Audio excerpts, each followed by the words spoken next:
It's Wizards versus Lesbians, a podcast for your ears. Hello and welcome to Wizards versus Lesbians. My name is Isaac. I'm Alexis.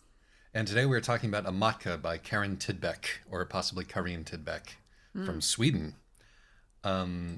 Alexis, plot or shall I? So why don't you actually?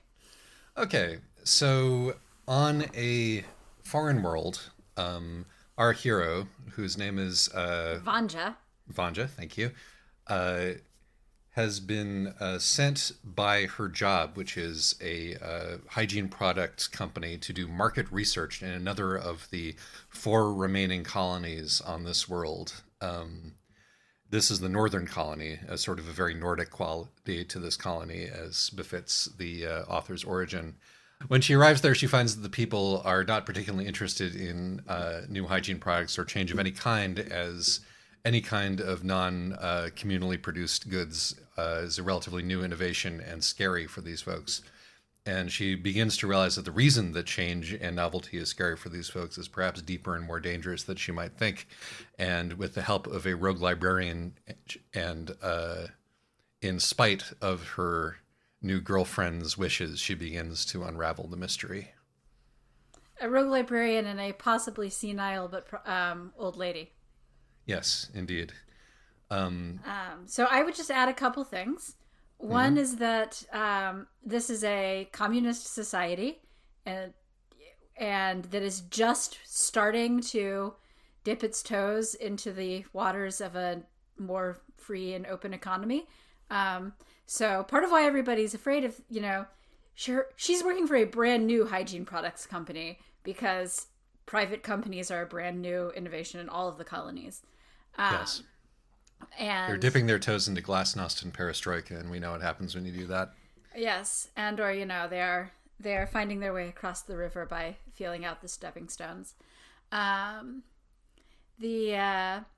also, and I think it's really a really important thing to establish about this world is that at first you might think that the reason why that it's this, science fiction communism is the reason why basically nothing is decorated except for having its name written on it. But it turns out that having names written on things and then saying those names over and over again and reinforcing the writing of the names is what keeps everything from dissolving into goo. Yes. And this is established fairly quickly and is an important part of the world building. It is both a very cool world building point and a very heavy-handed allegory. Yes. So there are lesbians in this book. Yes. Although I'm not sure that lesbianism is a thing in this society. That is sort of conveniently elided. Given how much of the rest of people's behavior is controlled, it seems strange. And given how reproduction centered this culture is, it seems strange that lesbianism should be tolerated. But as I think you're about to point out, since child rearing has essentially become communal and divorced from actual heterosexual coupling, what you get up to on your own time with your genitals doesn't seem to matter as long as you pump out the kids. Right. And in fact, because they've basically communalized child production as well as child care so that, you just go to the reproduction center and, get turkey basted if you're not interested in having, if you're not interested in having sex with somebody who produces sperm. Excuse me, the cat was stepping on me. Aurora the cat objects to the presence of semen in this conversation. And who can blame her? So, it does not appear there does not appear to be any kind of stigma attached to same-sex relationships. But Vanja is very clear. Both Vanja and her girlfriend are very clearly only interested in women. Yes, indeed. Are there wizards? I think that Anna is a wizard. I agree. I think that Anna Beryl's is a wizard. Anna. And there's also who is a poet/revolutionary leader.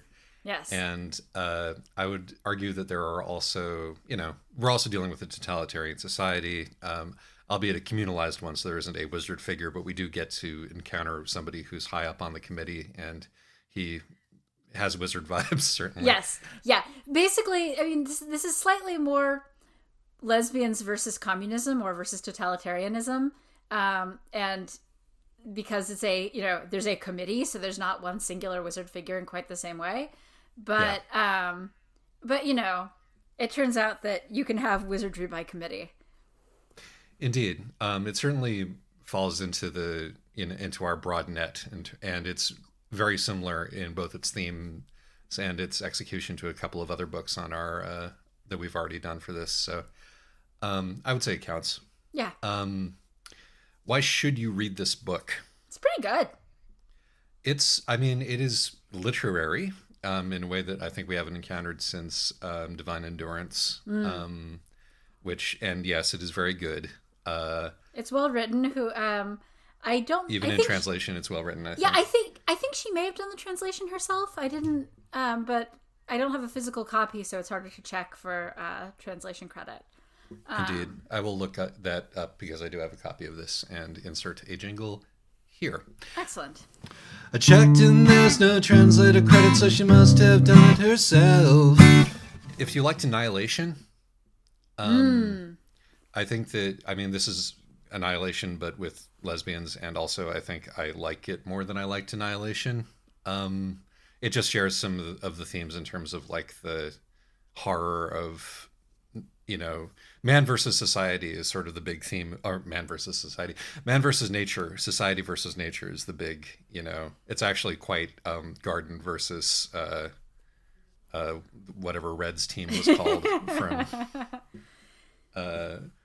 from This Is How You Lose the Time War. That's sort of the big theme here. But though I gotta say, this is nature in this world is way less appealing than Garden. Yeah, no, I think that the author very much wants to make sure that she's not cheating, as it were, by making the communal blob life more appealing than it absolutely has to be. It's short. That's another. We always like short, but it doesn't feel too short. The action in the book is very compressed. I think the shortness actually works for it. It feels like a choice. Yeah, it's short, but it's meaty. Like, there's a lot going on. Much like Divine Endurance, again. Right, there's a lot going on. This is in most ways this is not like Divine Endurance, but it is like Divine Endurance in that it is well written and compact in a way that so many books aren't. Divine Endurance feels like a tropical climate, and this feels like Sweden. Right. Yes. I would say that's the major difference between the two. I guess also like Divine Endurance, you definitely don't walk away from this book feeling happy, and so maybe we should use that to segue into why shouldn't you read this book? It's very upsetting. It's very upsetting. The thing is, I actually feel like it is upsetting in a way that you should read this book. It is upsetting in a way that it makes you go, wow, I read this and this is making me feel things and, making me think. That's actually often, sometimes at least what you want out of a book. So, but also there are times when that's really not what you want out of a book. And if you don't feel like being upset, don't read this, because it's sort of slow creeping horror, that does not flinch away from how it should end. Yeah.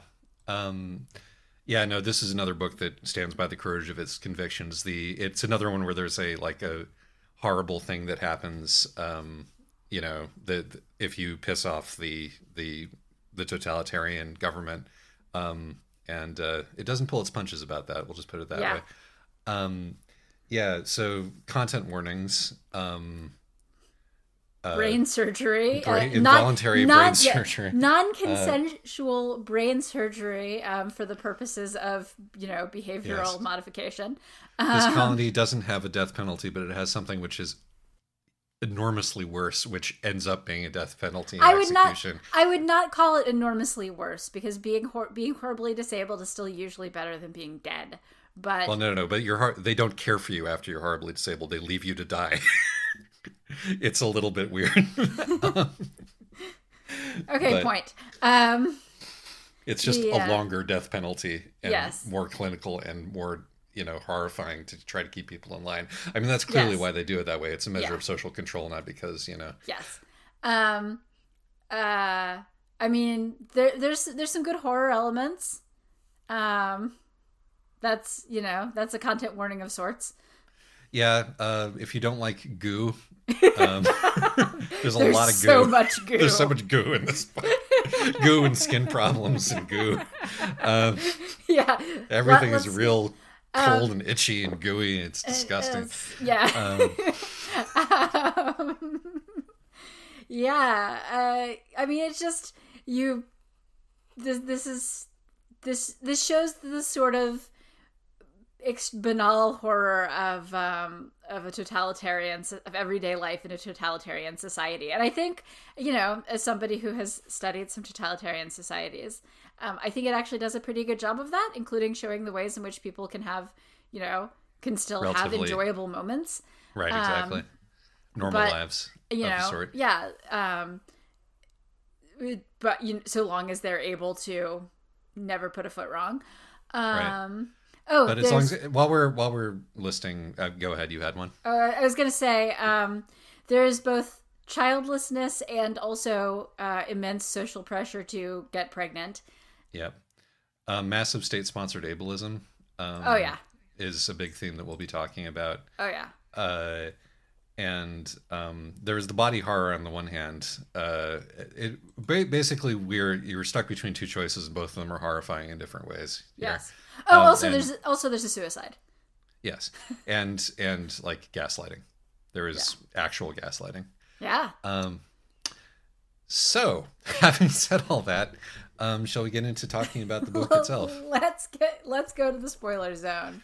Let us go to the spoiler zone. Let us go to the spoiler zone.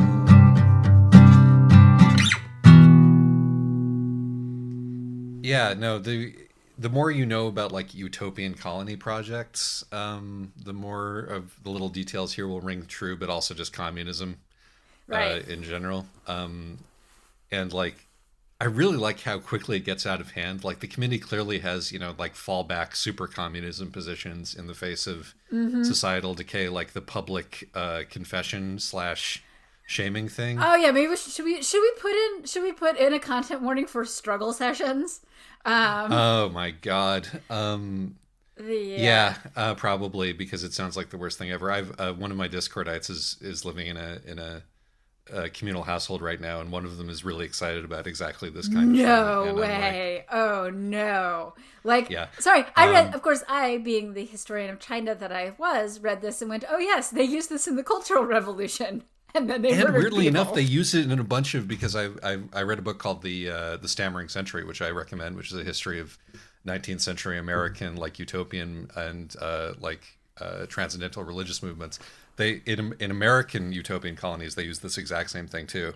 It's an idea that transcends time and space. Right. Well, the thing is, because forcing people to confess all of their minor transgressions, with the attitude of this will lead to forgiveness, but that is a great way to ferret out.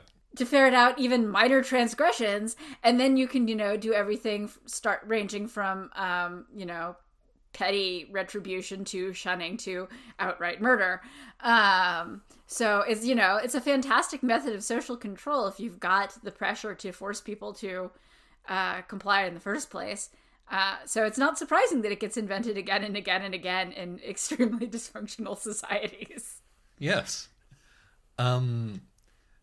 Yeah, no. So if you've ever had the discussion when people are talking about, utopias and building perfect societies, which you might have done in one BS session or another, the question that I always like to ask is what happens to disabled people in this society? And I would just like to take a moment to give a shout out to Ursula Le Guin, because in The Dispossessed, she has created her utopia, and it's clearly one that, she has some emotional investment in.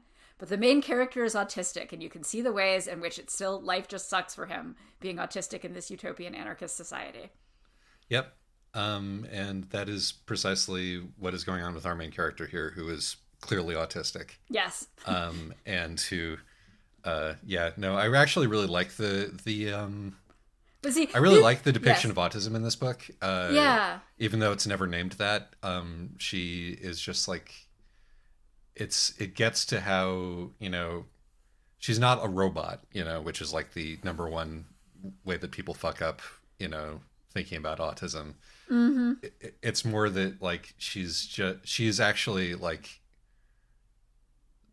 the way that she is just too sensitive in certain ways and doesn't pick up on social cues, but isn't dumb.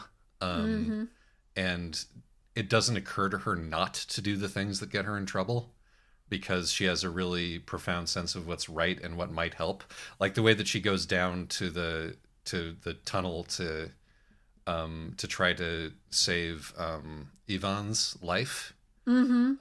Because to her, like the idea of thinking that you're wrong about something and that you're right, so like the way that you look at the world is wrong. Clearly, is to her, the worst thing. Yeah, like clearly to her, the issue with Ivan is that he's being gaslit by the committee, and from her perspective, the issue is clearly that he doesn't feel like he can trust his own perceptions. So the obvious answer is, well, let's go down to the tunnel and see if the things that you saw are still there. If they are, then you can trust your own perceptions. And the idea that they're being deliberately lied to, and it sort of occurs to her, but not entirely. And the idea that discovering that the committee is lying to you could lead to horrible repercussions from the committee just does not initially sink in. Right. And it's like one gets the impression that a lot of the reason that this society is fundamentally, unpleasant for her to live in is not just that she is not suited to many of its demands, but is also that this society is based on communal lying. And like she has a inbuilt like reaction to that, which makes everything that she does just like not entirely work for her, make sense for her, and makes her feel like she's wrong all the time, as she says in the struggle session. It's like, I'm not going to stand up and say that I did something wrong because I am wrong. I've been wrong my whole life. I'm not going to, I'm not going to let you put that on me right now. So yeah, no, I liked her characterization a lot. And, she's got a little bit of ADD about her too, her inability to focus on the marking. Yeah. And the fact that, Silpen. Right. And the fact that this, leads to the literal dissolution of all of the objects around her and, horrible social consequences and people treating her like she's, some sort of deliberate saboteur. Yeah, saboteur or, minor terrorist. You're doing I know you're smart. You must be doing this on purpose. Right, exactly. Neurodivergence is definitely the theme here. There's a lot of it with, Ivar's depression and his stimming and his like banging his head before he decides to commit suicide. I wrote his name wrong in my brain. The N is actually an R. The end, like, to me, and I want to say that when I said like this is a big obvious you cannot avoid it metaphor, that's not a complaint in this case. I like it that it's laid out like this because it lets the author do a lot of interesting stuff with it, having gotten it established. And one of the things that I think this book is really good, and perhaps one of the most upsetting parts of the book, is like how you can love somebody with a disability and like not be able and like still do what Nina, sorry, what Nina does to oh my god, apparently Vanya. Of course, I don't know Vanja. if the J is a I think the audiobook said Vanja. All right, Vanja. I don't know what my disability of the day is aphasia, which is a particularly difficult disability to have in this society. That it's one that is induced in a society. Your disability of the day is having flown across the country. Oh yeah, I should just mention that I got off a plane like an hour ago, and I got on the first plane of my flight yesterday afternoon, and this is the second time in a row this has happened to me. I don't know whether just flights started, like air travel just started sucking even more after the pandemic, or whether really I just has had very bad luck. No, they've been canceling lots of flights, and we can cut all of this because it's not like. But no, I want to keep it a little bit in just to explain why I'm a little bit doofy. As if that's unusual, but yes, no, air travel has gotten noticeably worse. Try getting in and out of a tiny college town in the middle of nowhere. And that concludes our observational comedy section about flying on airplanes in 2022. But so I'm not going to use people's names because apparently that's beyond me right now. But the girlfriend. The girlfriend like clearly cares a lot about Vanja. Loves Vanja, to whatever that means. They have a strong physical connection. She's sympathetic with Vanja's problems. She offers, care and not judgment, and she still puts her in to be lobotomized. Well, she's not lobotomized. Like, it's clear that what they did was induce a stroke, but right. But yes, I mean, now part of that isn't about, the disabilities. Part of that is that Nina is dealing with her own horror of seeing, having visited the rogue breakaway colony when she was younger, and seeing whatever the thing was that, the people who weren't human anymore. Well, Vanja saw her own colony full of people who weren't human anymore when she was a kid. Yes, that's a different thing, but that also was very traumatic for Vanja. Right. I just think that's an interesting symmetry there that that hadn't occurred to me until just now. Yes, Vanja saw the colony of where they send the people who have. So when you rebel, because the thing that you need to do in this society to, be a functional person and to keep everything around you from dissolving into goo, is to just say over and over and over again the name of the thing. So what they do to people who misbehave in this society is they sort of poke and prod at their brain until aphasia sets in. And it's clear that they don't have like one consistent method for doing this. And then they just dump you in the place where they dump all of the people who have had this done to them. And what they say is, well, this is the kinder thing to do because now you can't spread your poison. Right. So, this is a riff on institutionalization, mental hospitals. I said lobotomization because that's sort of one of the real-world analogs of this. Well, and that is definitely, and lobotomization is clearly what happened to Vanja's father. Right.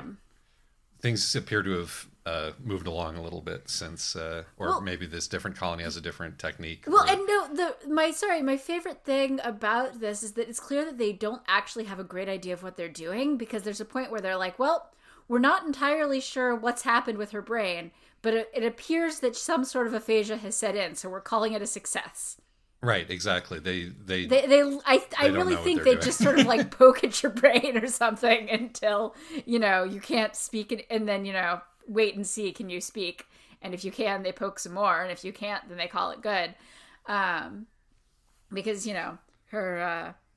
because again, her father was clearly much, much, much more impaired than she is, where she's fairly capable of thought and understanding the world around her, but half of her body is quasi-paralyzed and she can't speak anymore. Right. She's too hurt to enter the society that she fought for. Right. Yes. Which is another interesting sort of, very specific sadness. Sort of a callback to maybe, because there's also even though lesbianism is accepted in the society, there's also sort of a side chain parable about that and stuff like, chemical castration for gay people and that kind of thing. Mm-hmm.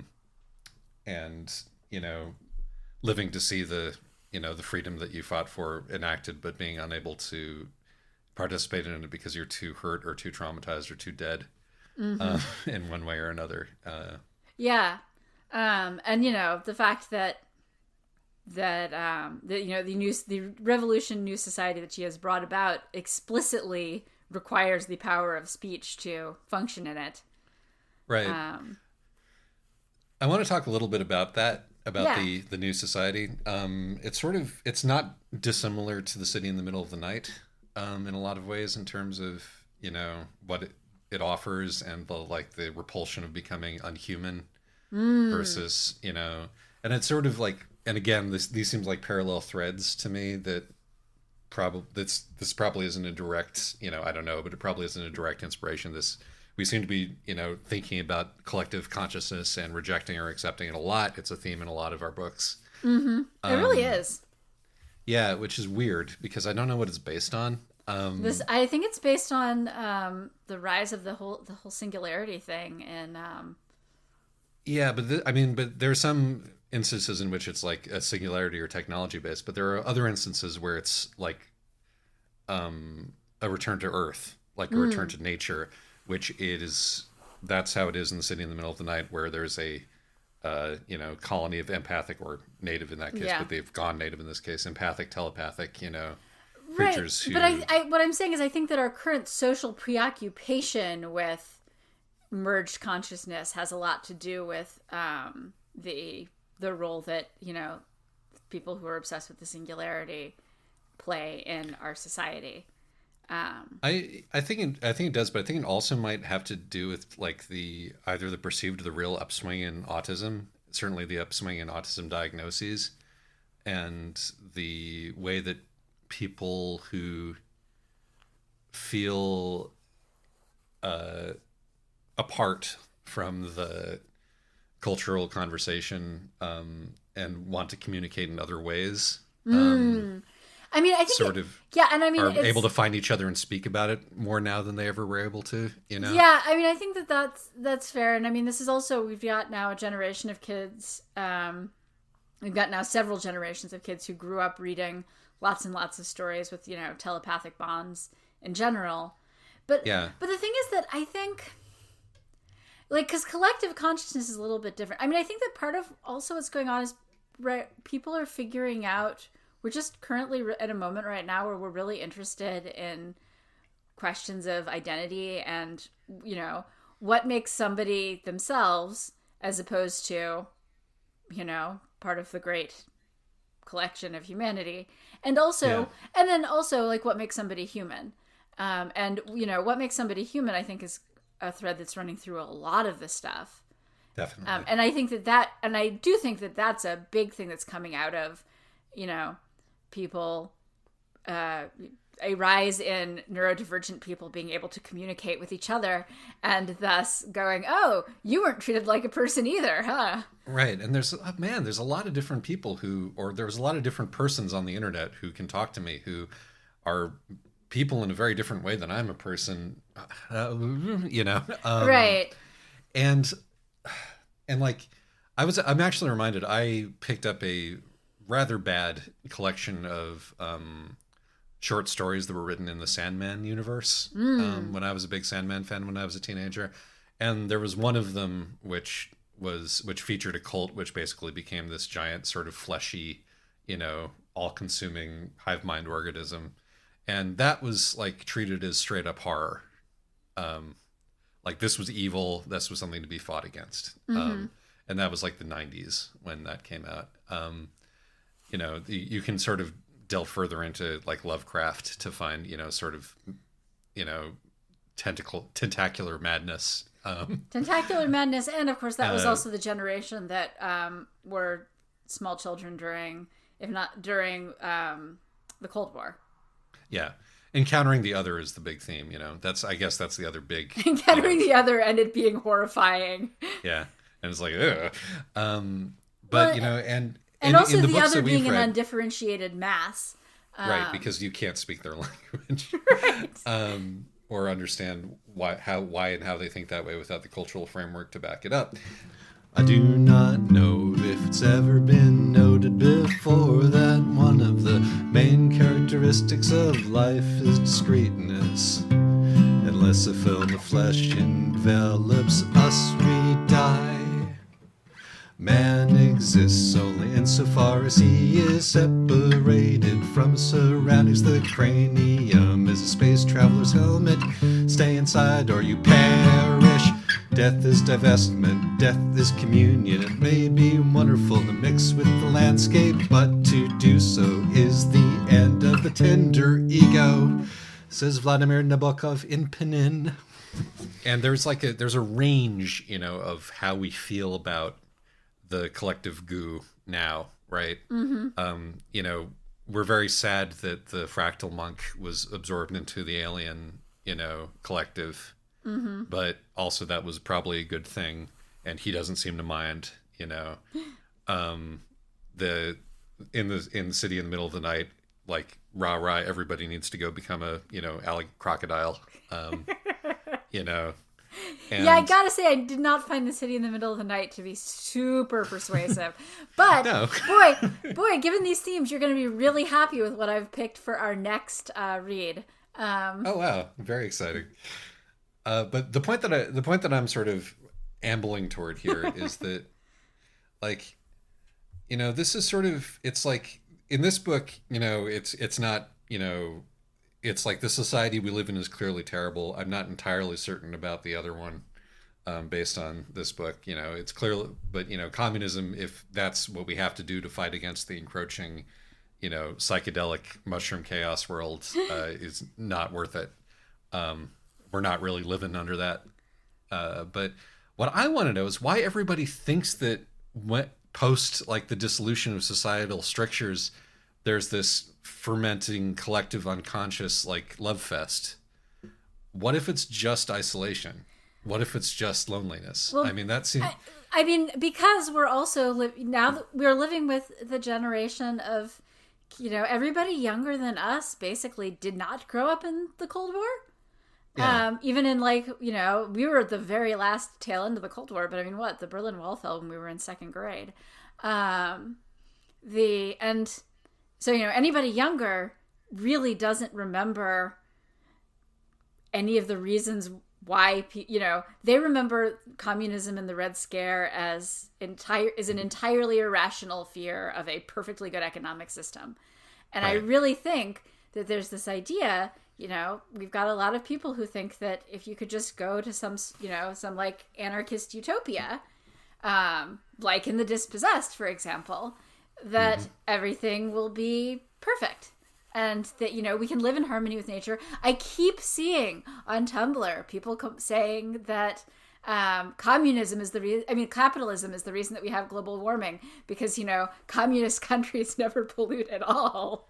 Yeah, of course. No, mass industrialization never caused global warming. But So, it's like, but like I think think that there is this real romanticization right now of of becoming that great undifferentiated other and living in harmony with nature, and having our luxury gay space communism, and that that this can happen and have no cost.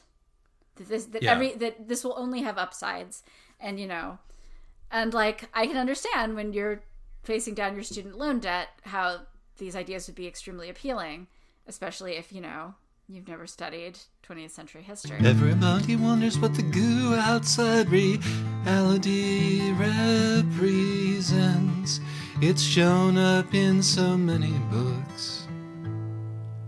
My 2 cents is it isn't death or chaos or the consequences of capitalism going wild.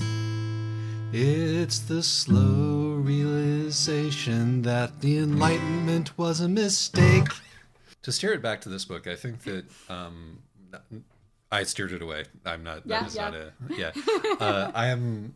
I think that one of the good thing, like perhaps the saddest thing that the book pulls off, but also like I think one of the best observed things that the book pulls off is that Vanja, upon finding that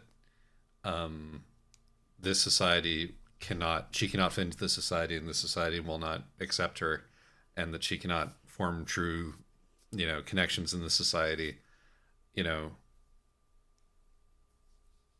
fights for this other society, and then finds that she will not be able to fit into that society either. Right. And this is it. I mean, this is admittedly because of what the older society has done to her, but I think that there is still a population of disabled people. Yes. It's a result of this brain trauma, but there are presumably people who are nonverbal for organic reasons still in the society too, unless they were like strangled at birth or something. Right. And they're not going to be able to participate in this new world either. Yeah. So we will carry you along with us is what we get at the end from our poet goddess. Mm-hmm. Through sheer, and that's almost the same thing. And like, it's the same thing that sort of paternalistic girlfriend figure offered, you know, I will take you home and take care of you, you know, even now you can't speak. Even now that I've sold you, and essentially turned you into a pet who's dependent upon me, you know. Well, don't worry, I'll take care of you. And I mean, that's also how it ends. It ends with Vanya trailing Nina, and Nina, you know, carrying, like, her girlfriend having to carry her. Yeah.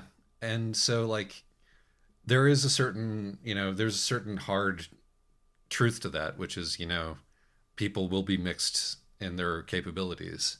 Sometimes people will be dependent, you know, despite the best efforts of society and individuals, you know, there will be people like this. There are people like this. And how do we reckon with that? And like, this book does not obviously will not give us an answer to that, because God knows if you knew one, you know. Right. Right. But it's like, you know, one of the things that I really value about it is that it doesn't shy away from the fact that, you know, this is the happiest ending that she's going to get. And it's not very happy. No, it's not. And I mean, this was, you kind of have to wonder if, you know, because she's been separated, you can't see it from the inside. But it's hard to tell just how happy the society really is. I mean, Nina, who has, like, joined the revolution, you know, comes back, and she doesn't say, you know, oh, this is glorious. She says, give up or give in. I gave in. Give up or give in. What does that mean?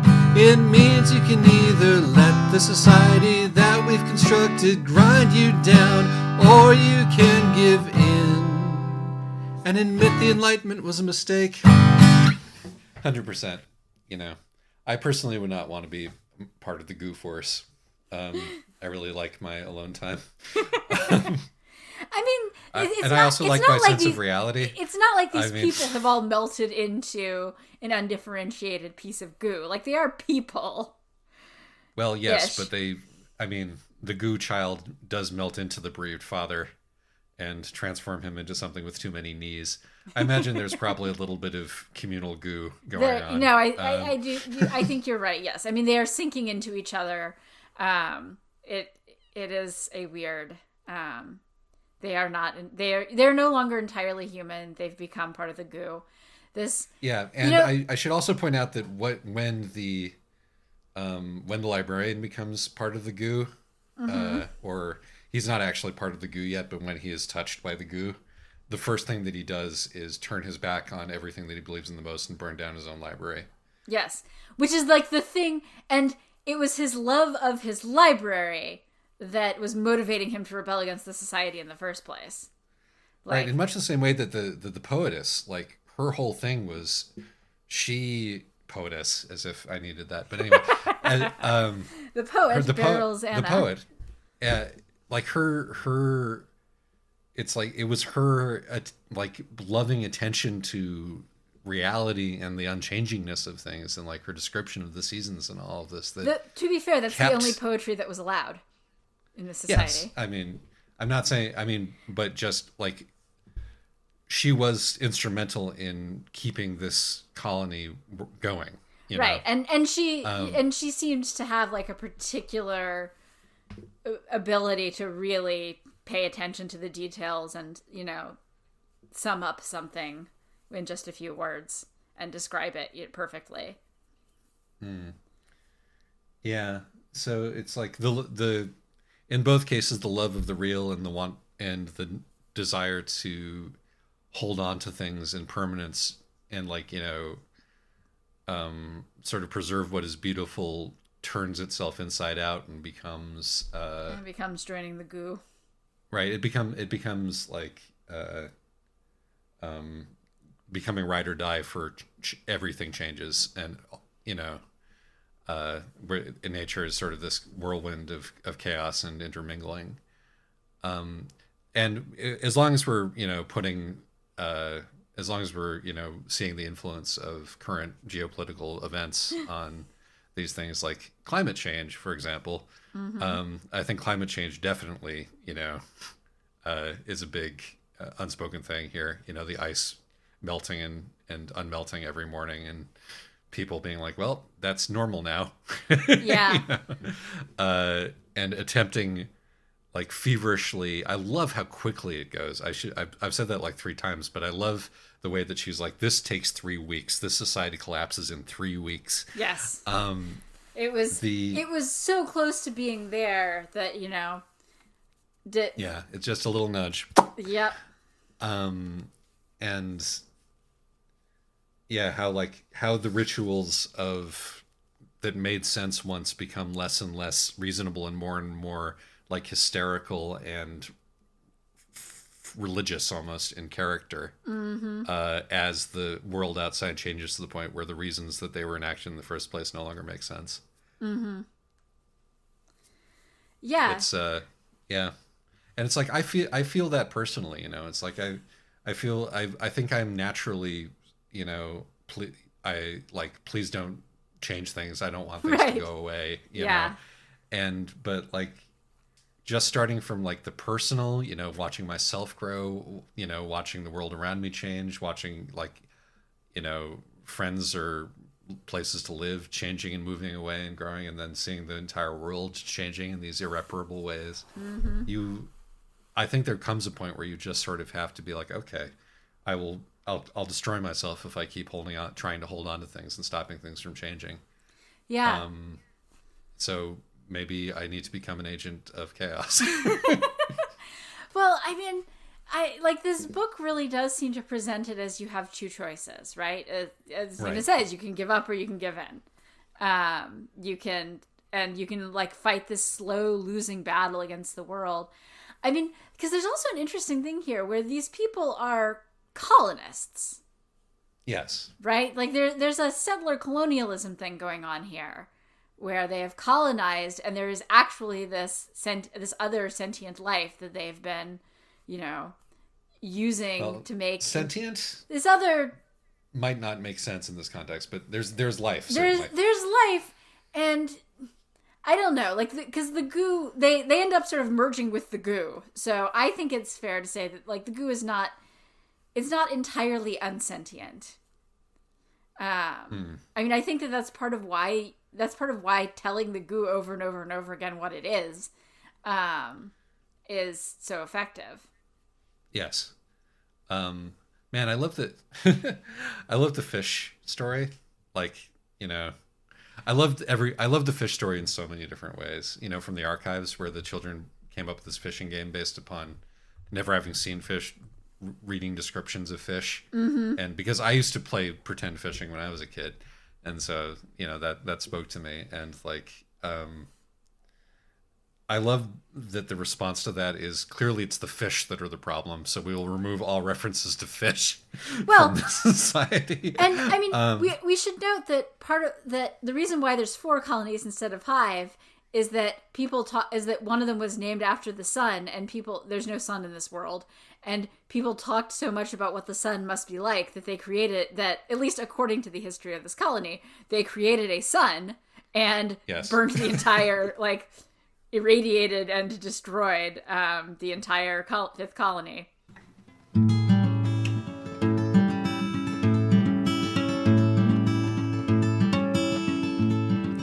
Even to believe in magic is a danger. Admitting that words might change the world changes the world, changes the world. Yeah, no, that's very good. But yeah, no, the goo is, can communicate, certainly. But it seems like such an alien intelligence that it might not even, but regardless, I don't think that the goo doesn't seem to resent the presence of the humans. It seems to be just reacting to it. Yes. I don't think it might make sense to say that it has a will. It's hard to tell because it's so weird. Yeah. But it's a very good alien. Kudos for that. For this invention. Yeah, no, I mean, it's a good world. This is a great example of a fantasy world that I would not want to live in, but I think is very well designed. Yeah, no, I love the lists in here. Because again, listing is what keeps this society functioning. But I love that, we didn't just run past the list. We got all our reports about hygiene products, and we got all the, the quotidian little bits and pieces. And that, what all that adds up to is a life. These were people who lived and had, were happy or sad or, loved their kids or didn't, depending. Yeah, no, there's great use of just random bits of documentation, which I think works really well for a story where, the government archives and the things that have survived the library purges are, what's going to lead to revolution. I mean, one of the things I like about this is that it's a really good example of the importance of history and why and of why history gets controlled, why particularly authoritarian groups want to control history. And speaking, it's the naming things to make them take shape is a very useful multi-purpose metaphor, much like the goo itself. It can twist into a lot of different things, and one of those is control your narrative and you control the world. I actually wanted to ask you, this book reminded me of another book that we both like a lot. It is not a Wizard versus Lesbians book, but it's about a person in sales traveling to another city where they are alien and cannot shake that something is fundamentally wrong with them and needs to change the society by naming it properly. And that book is Apex Hides the Hurt. Correct. Yes. No, there is something. This is a little bit I can definitely see there's a little bit of a Colson Whiteheadness about this book. And part of that is just although this book does not have any jokes in it. Right. Right. I mean, I think that sort of early, pre Underground Railroad, Colson Whitehead in particular is all about just living with depression. Yes. And the absurdity of living with depression. But yes, no, I mean, this is very much about the ways that society can go wrong and the power of naming and the power of history to set an agenda. Indeed. So, this book also reminds me of a kid's book called Sleep or Wake that I read in, I don't know, 4th grade, 5th grade, and just utterly traumatized me as a child. It also had the sort of earth consciousness and people kind of dissolving into the goo. Well, it all returns to nothing. It all goes stumbling down. We're both a little it's okay. I think this is. That was an Evangelion joke. In that anime, the point is we'll all become goo someday. Apart from a few slight diversions. I can fix it. Yes, post. You can fix it. But let's talk about Beryl Xana. Let's talk about the poet. Yes, go ahead. Because I really like your point about her and the librarian, that they start out with this thing that they love, and then being the path of revolution sort of leads them to throw all of that away. And you can see that partly in how sort of some of her last writings before she goes off and founds her own breakaway colony have become very different from her poetry. But, because we both think that she's kind of a wizard figure. And... Yeah. Well, I mean, she's a person who changes the world by naming it. Yes, which is, a wizardly thing to do. Yeah. But... And she's fighting over narrative control, both metaphorically and literally. Right, and she is also kind of a cult leader. I mean... Yes, again, 100%. The goo revolution does appear to be an improvement on what was there before, if only because it couldn't really get much worse. But, she did go off and form her own little breakaway utopian colony where people were goo people. And then slowly... So, because one of the things we see about our wizard figures is this sort of messing with people's minds. And I mean, the committee messes with people's minds, but Anna also messes with people's minds. Oh yeah, very much so. Like there's, I mean, this is something we see over and over again. It's like when you're whatever your ideal society is, when it ends up in conflict with another society, and there's like an open question about why Anna's society has to go and destroy the colonies. Like, you know, surely there will be more people like her who will want to leave. They don't need to go and destroy the people who are content with things as they are, do they? Question mark. You know, Right, but I mean, but there everybody's. I mean, when like cultures come into conflict with each other, no matter what they are, there's this weaponization, and you know, it's an open question as to whether we ever believed in our ideals, but we abandoned them almost instantly the second the Cold War started. And I mean, like, this is, you know, these aren't quite like Clash of Civilizations, because it's 4 fairly small colonies and this one little breakaway colony of like, we're talking we're talking people that are in the hundreds, low thousands, as, you know, the total population of whatever this weird world is. But you know, it's the way that I think that the way that she manipulates people, and the way that, you know, whatever the goo sentience manipulates people, ends up making, because I mean, part of the tragedy at the end is that Vanja, you know, will always be separated from the world. But part of the tragedy at the end is also that you know, never did end up being completely convinced, and neither did you, that this is an improvement, but that this whole taking over is going to necessarily be a good idea. Yeah, I mean, there's and if we're gonna circle back to communism, it's like, well, how could things possibly get worse? You know, they said during the revolution of 19 oh fucking hell, you know, when they started murdering the czars and the White Russians, they're like, well, surely things couldn't get worse. You know, cut to Stalin wiggling his eyebrows at the camera. You know. It's a dangerous sentiment. Things couldn't possibly get worse. Yes. You know, but I think it makes me wonder if we, the reader, are supposed to, if the author wants us to believe in the Glorious Revolution, or if the fact that, you know, if the steps leading up to how the Glorious Revolution comes about are in fact meant to help us understand that this is not going to be a utopia, that this new utopia is also going to not fix everything. Yeah, I think that I think that the author's trying to be relatively even-handed about that, honestly. Like, I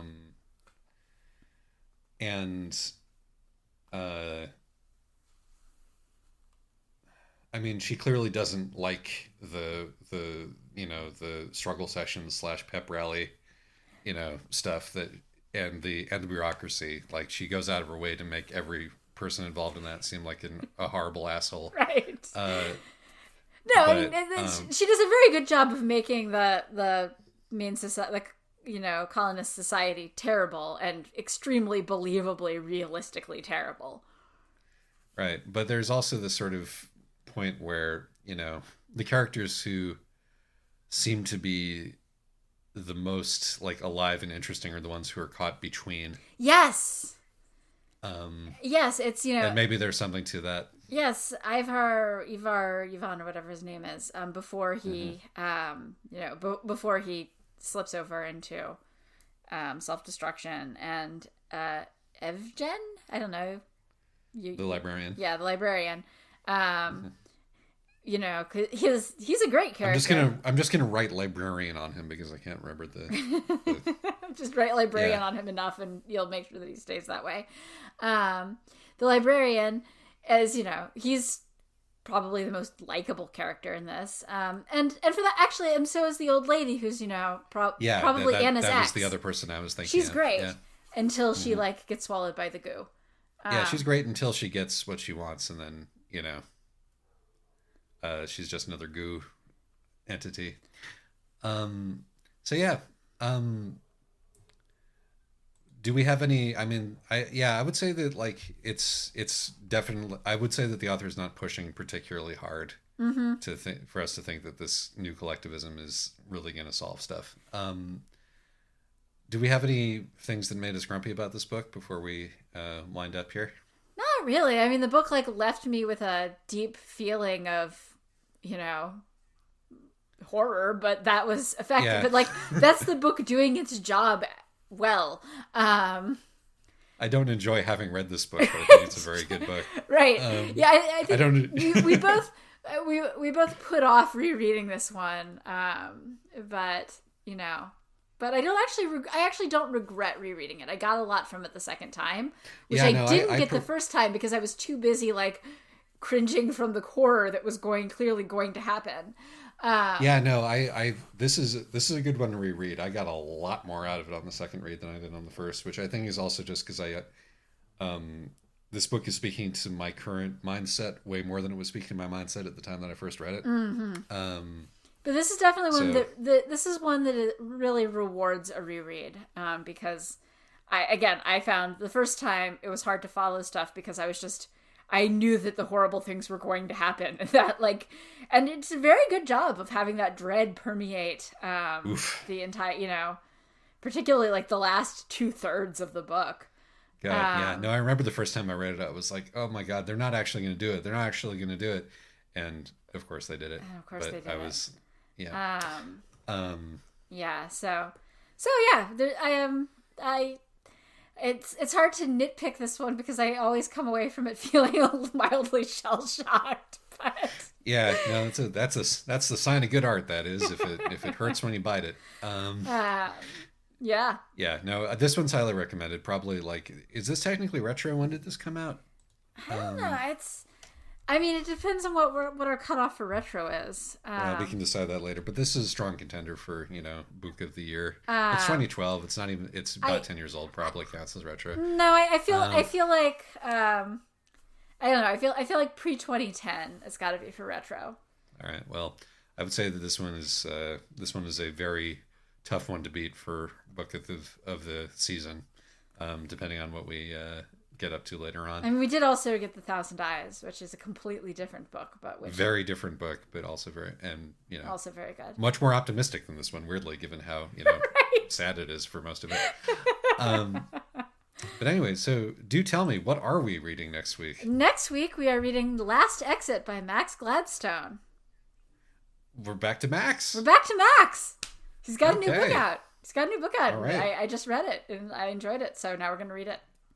Is it shorter than Empress of Forever? Somewhat. I mean, it's. I could put it on. It's definitely shorter than it. It isn't. It's hard to tell because I have a physical copy of this one and I don't have a physical copy of Empress of Forever. But Last Exit, it would have been a quick read, except that there's some parts that are where there's some good creepy dread, and so I couldn't read it before bed. Awesome. Well, that'll be good for my work week, I think. It wasn't. All right. Well, until next time we return to Max. This will make Max now, since we've done 3 things of his, our most covered author. That's true. But, what can I say? The man likes to write lesbians and wizards and lesbians. It's true, and there's more Ninth House books to come, and we will certainly cover all of them. So yes. In any case, yes. Thank you for putting up with our extremely loopy selves. Loopy winter wilderness. Blah, blah, blah, blah. Yeah. Thank you for putting up with us, whoever is still listening to this podcast. We appreciate it. Good night.